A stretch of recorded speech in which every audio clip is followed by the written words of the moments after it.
लेकिन आखिरकार वो जो मैदान का वादा था मिलने आने का, शम्स और रूमी से शुरू हुआ था। शम्स और रूमी मिले थे या मिले नहीं थे मुझे ये तो नहीं पता, लेकिन जॉर्डन और हीर मिले थे मैदान के उस पार। कोई बता दो वो सीन कौन सा था? जब मेरे हिसाब से, I might be wrong here sir, मतलब आपने बनाई है, मेरे हिसाब से ये वाज द सीन जब मैदान के उस पार आखिरकार जॉर्डन और हीर एक साथ मिले थे, आमने सामने आए थे।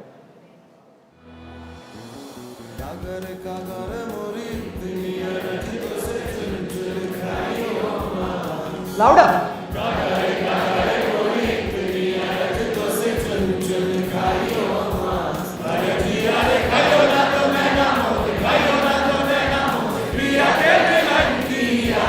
One more time.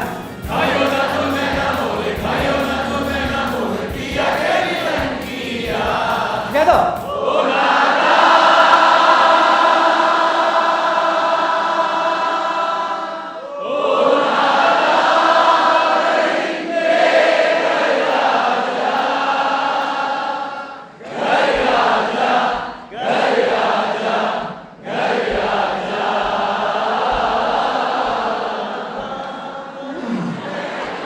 मैं बता रहा हूँ, हम सिर्फ 4 घंटे बैठ के सिर्फ सब मिलके रॉकस्टार के गाने गा सकते हैं और उतना ही ज्यादा मजा आ जाएगा। ये जब गाना गाते गाते जॉर्डन खो जाता है और एक रोशनी में से उसे हीर चलती हुई अपनी तरफ आकर दिखती है, मेरे हिसाब से शायद वो मैदान था सर, सच और गलत के उस पार आखिरकार वो लोग एक हो गए थे। और ये लाइनें जो हमने गाई, कागारे कागारे, किसने लिखी है? बाबा फरीद। मैं बहुत खुश हो गया हूँ बॉम्बे तुमसे।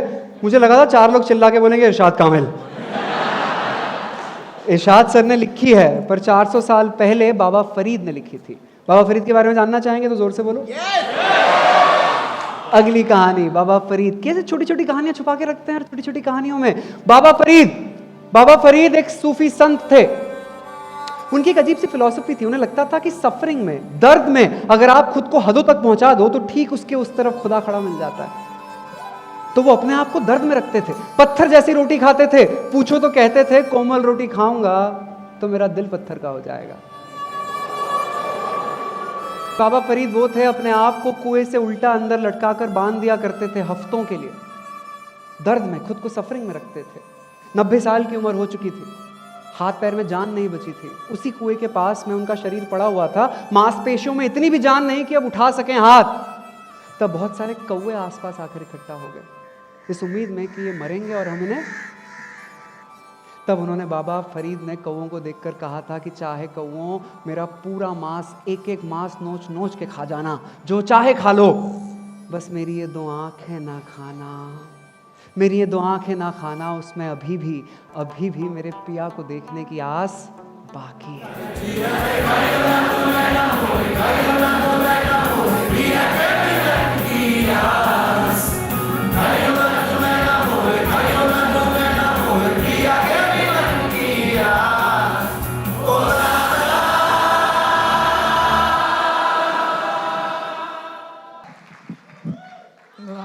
अरे वाह, कर लो, इधर से कर लेते हैं। आ जाओ, इधर कौन कौन है मेरी टीम वाले? ठीक है, मजेदार। ओके, एक छोटा सा क्वेश्चन पूछती हूँ, थोड़ी मस्ती करना चाहती हूँ तुम्हारे साथ।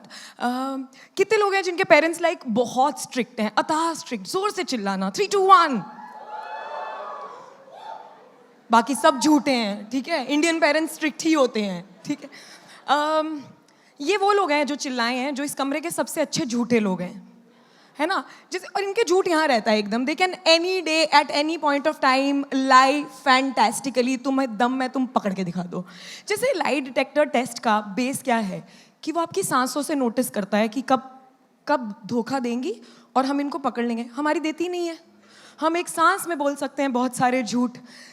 द पॉइंट इज कि साली सांसें तक झूठ बोलना सीख गई हैं, आंखें नहीं सीख पा रही हैं, है ना?